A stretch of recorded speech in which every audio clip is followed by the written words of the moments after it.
You're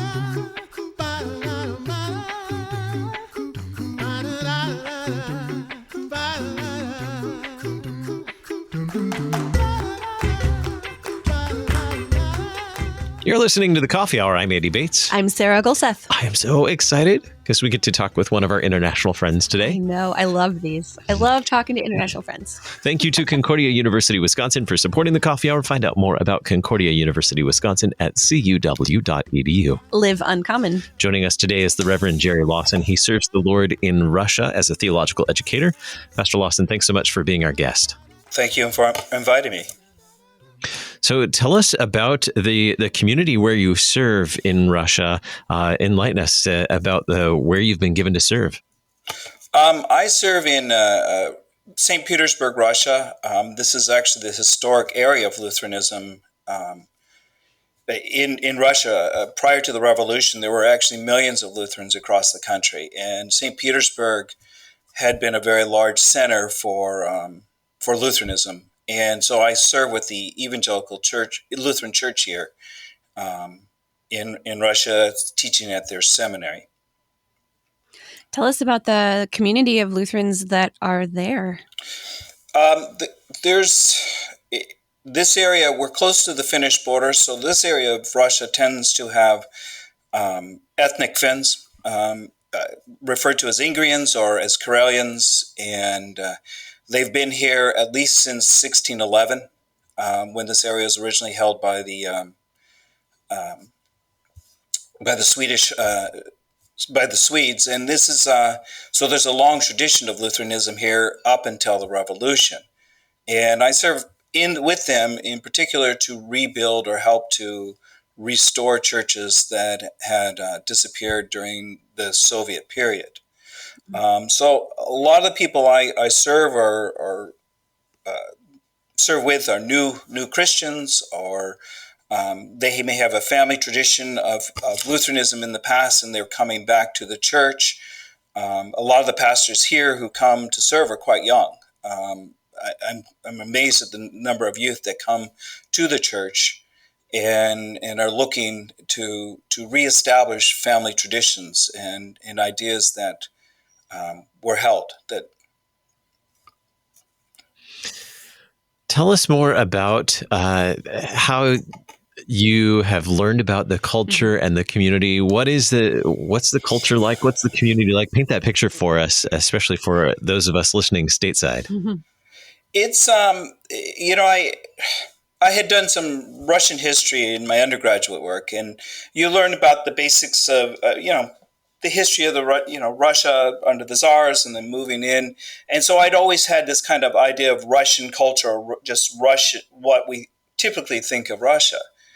And I got here and I realized it's not that. Russia is a composite of all sorts of people. And I serve in a very multi-ethnic community. I go out and I see in an average day not just Russians, but Central Asians, people from the Balkans, people. I live in an area that's just in between a mosque and a area that's in a Buddhist temple. So it's a very cosmopolitan area. It has a long history, a long tradition. Areas of Russia go back thousands of years in cultural aspects, and it is a city that's, in particular here in St. Petersburg, that is very involved with art. It's always, we kind of chuckle because of every corner there seems to be a dance school, and or if they're not doing dance, they're doing gymnastics or a number of other activities. So it's a large city. It's a very cosmopolitan city. And that's where I'm centrally located. But I also go out into the countryside, and I've been out through the areas of the Volga Valley, which is east of us, where I am here, towards the Ural Mountains, farming communities, some old industrial cities through those areas.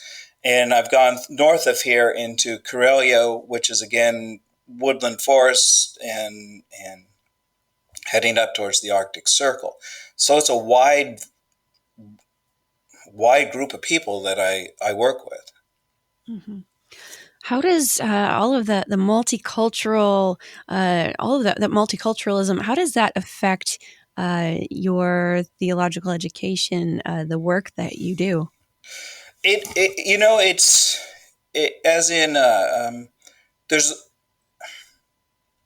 it's not so much that it affects. There's a standard belief that we want to teach Christ. We want to teach Christ to our community from a Lutheran understanding, and so they're very hungry in a sense to learn Lutheranism, the traditions and practices and so forth. So they're not looking so much. They have a commonality with the language. I should explain that.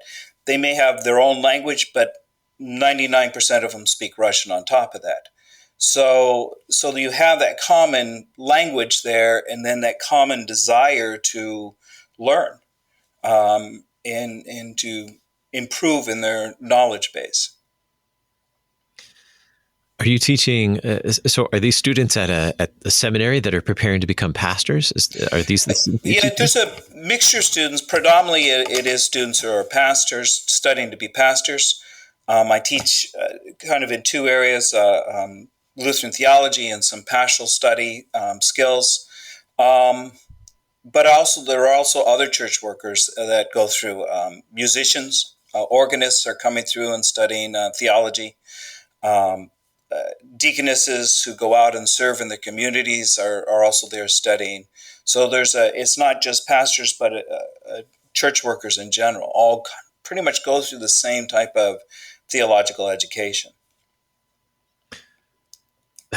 I'm fascinated. Yes. What can we learn from our brothers and sisters in the Evangelical Lutheran Church of Ingria?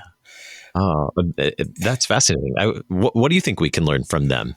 I think it's just the idea of holding on to something precious. Mm-hmm. There's a phrase I had never heard or thought of until it struck me one day. Because I go to a church in town, and Lutheran church, it built only a few years after the city of St. Petersburg was founded, so it has a long tradition of being there.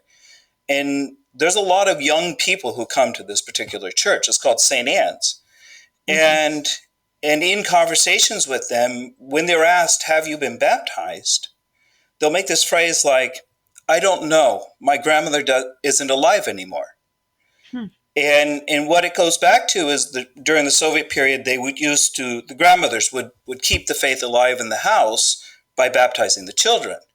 And if the grandmother was alive, they would know if they were baptized. Well, some, their grandparent has passed on, so they don't know. But they're coming because they're looking for something precious, something that they in some cases, I remember one girl telling me she had felt incomplete. And I think that's something we kind of take for granted in the West, the idea that we're always going to have the church and it's always going to be there. And I'm working with people who have gone through an idea that it wasn't here all the time and that it was taken away from them at times. So I think we can learn to, as I'm talking to you, all I keep thinking about is, that pearl of great price, that treasure in the field. And these are people who are going out and looking for that. And I think we kind of have lost that sometimes, in a sense of complacency in the West. Mm-hmm.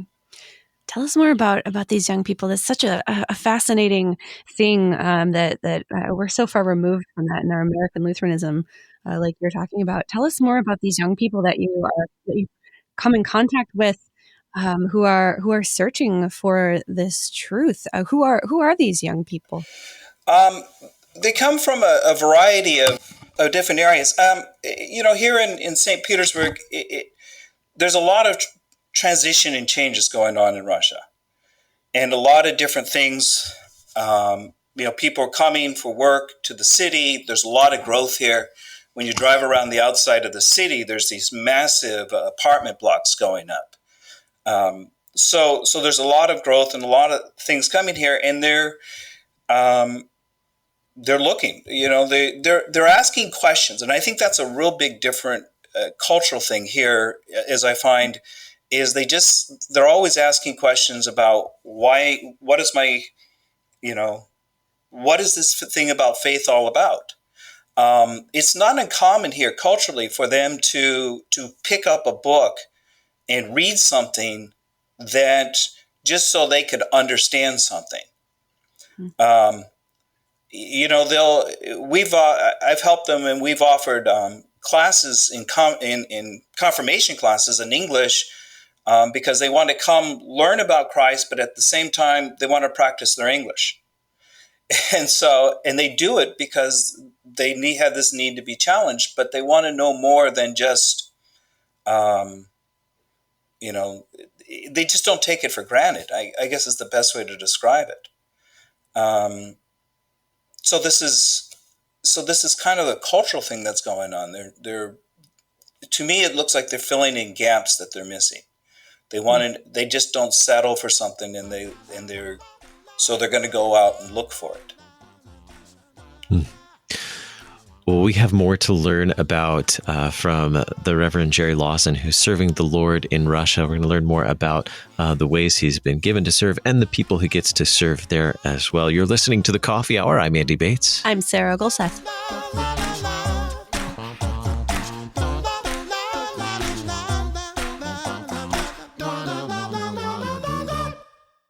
You're a miracle.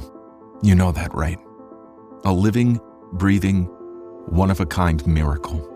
You were created to stand apart, to share your gifts in the service of others, to make an uncommon impact in a common world. And at Concordia University, it's our mission to help you do that, to live uncommon. To learn more about Concordia, go to cuw.edu.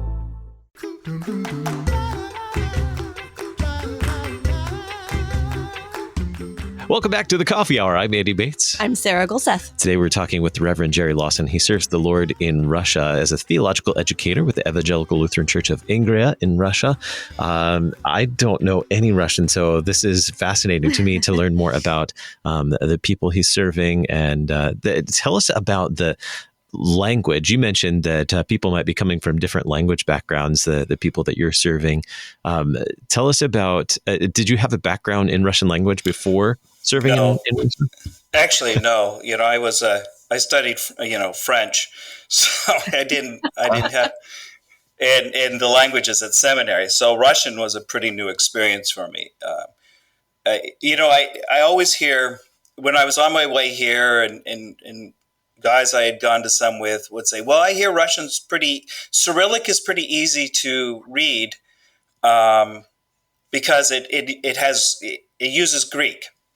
And I said, okay. And then I started learning to read it, and I realized it has a little bit of Greek, it has a little bit of Latin letters, it has a little bit of Hebrew, and it has some letters you have no idea where they came from. And so, and you have to relearn to read and pronounce, and then you have to change certain things because letters we take, like the letter B, and we would say bay. That's the V sound in Russian. So every time I look at a B now, I have to go V, and when I see the letter H now, it's the N sound. So it's you have to adjust my way of reading stuff now. And we were laughing a while ago because my daughter was looking at something in English, and she kept saying, I don't understand this letter here. And she's pointing, and she was trying to read the letter B as a V without thinking about it.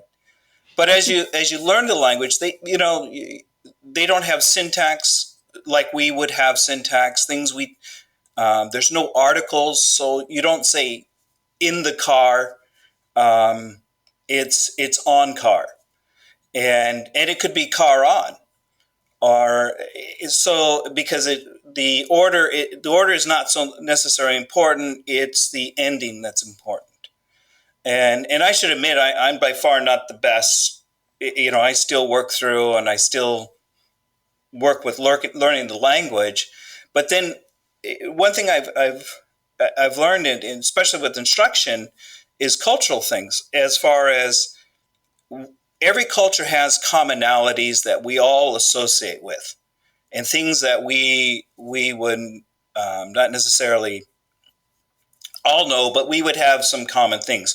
If I mention for certain generations Disney's Beauty and the Beast, people who grew up and understand that would have a common interest in that. So if I said it was like Belle's yellow dress, you could understand that, and you would know the reference. Well, when I started teaching and I was working with the translator, I had actually used the phrase, if you go down that path, you're going to end up going down the rabbit hole. And my translator stopped. Uh-oh. And she looked at me and she goes, well, what do you mean by going down the rabbit hole? Why would you want to go down the rabbit hole?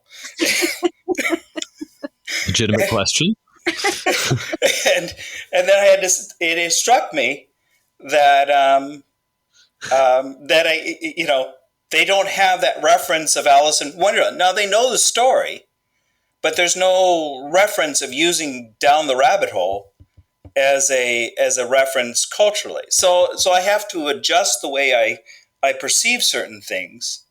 And I work on cultural things. I read Russian fairy tales every so often. There's a whole, I love animation, and I've just discovered this whole genre of Soviet animation that they did in the late 60s and 70s. And as I go around and see the tourist areas, I see this animation popping up, and they know it. They know the stories, they know the songs associated with this animation. So, again, well, and just to give you a clue in this, there's a dairy product that has this striped cat on it. And it took me for a while, why would you have the striped cat on this dairy? Well, it comes from a Russian story in an animated cartoon from the 1960s. It would be the equivalent of putting Bugs Bunny on a product.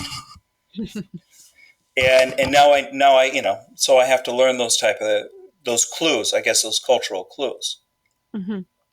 It's so fascinating when you're put in the midst of another culture, another language, all of the things that we don't realize are so ingrained in our own culture and our own way of doing things that are just second nature to us because of the culture we've grown up in, and then you have to relearn all of those things in order to connect when you're in the midst of a different culture. What are some of and this might be a just jumping off of this conversation, what are some of the challenging things that you've faced as you've been in St. Petersburg?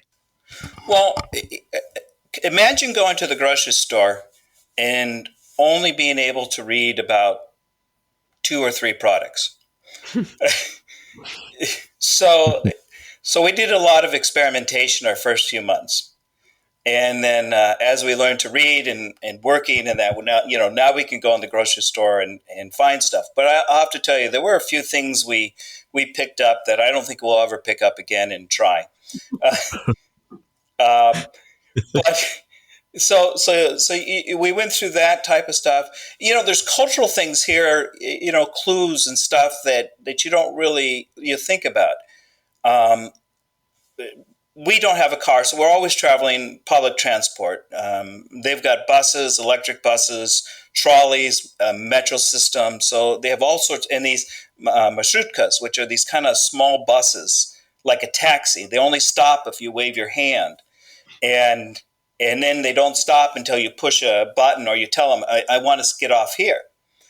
And it took me a while to realize, until I had, a couple times the marshrutka just actually drove by me. Someone finally told me, said, you need to wave them down to get them to stop. And you get on these things and you go up to the driver and he's got a box there and you pay him but he's already driving down the road and taking your money and change as he's driving the small little bus through the streets. So things like that you have to work through. And then the metro has its own, to say, rules. Russians in general don't talk on public transport. You're not going to find many people holding a conversation.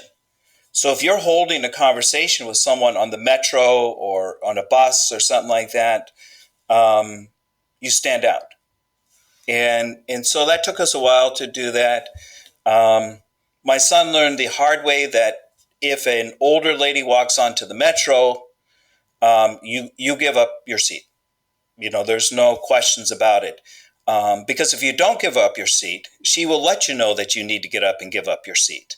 And I've watched these older ladies literally walk up to these young guys sitting down and stand in front of them and say, "You need to move."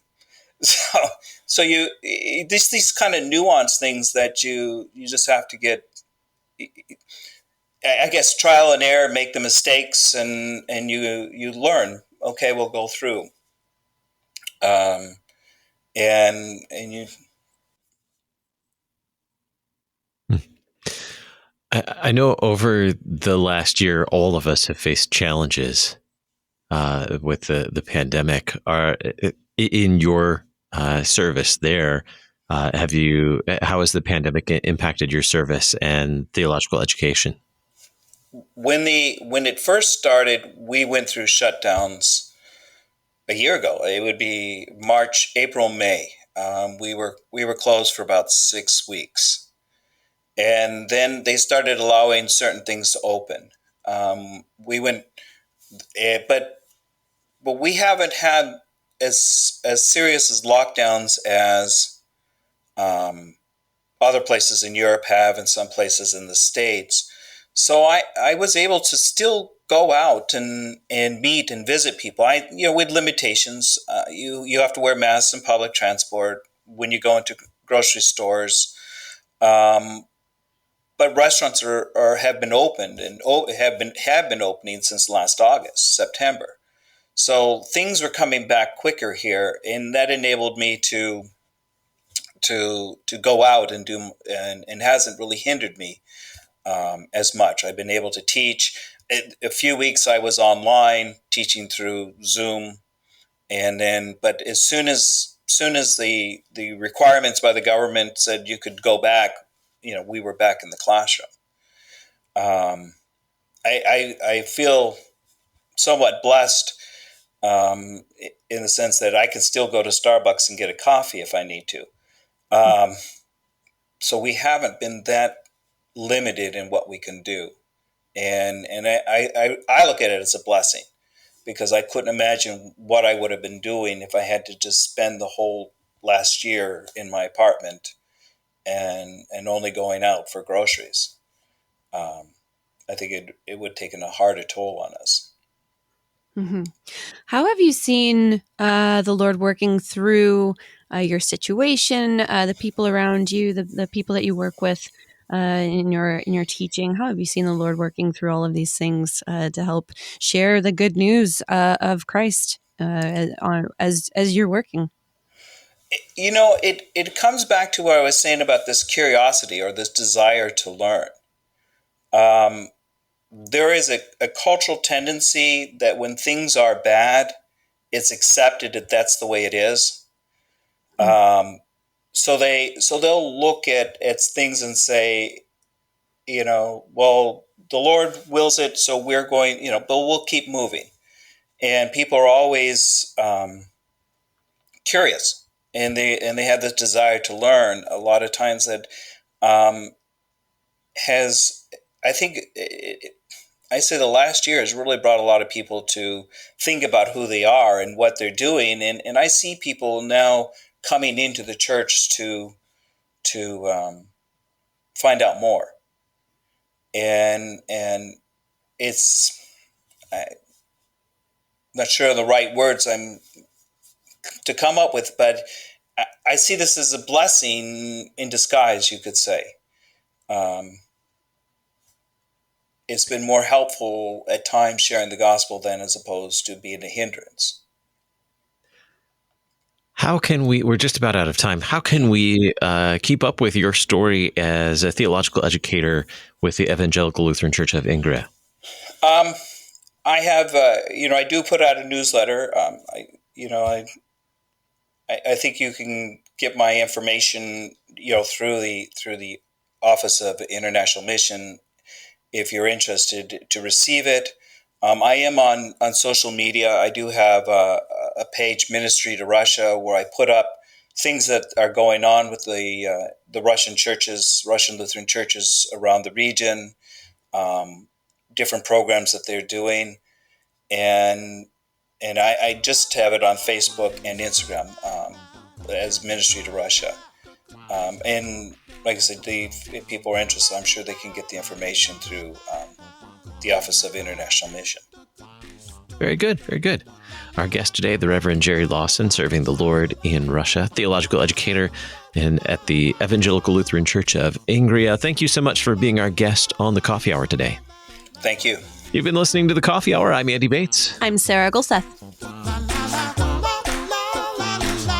The Coffee Hour with Andy and Sarah is a production of KFUO. To support the Coffee Hour and KFUO Radio, visit KFUO.org. You can also text KFUO to 41444 or send an email to gifts@kfuo.org. And you can call us at 800-844-0524. KFUO. Christ for you, anytime, anywhere.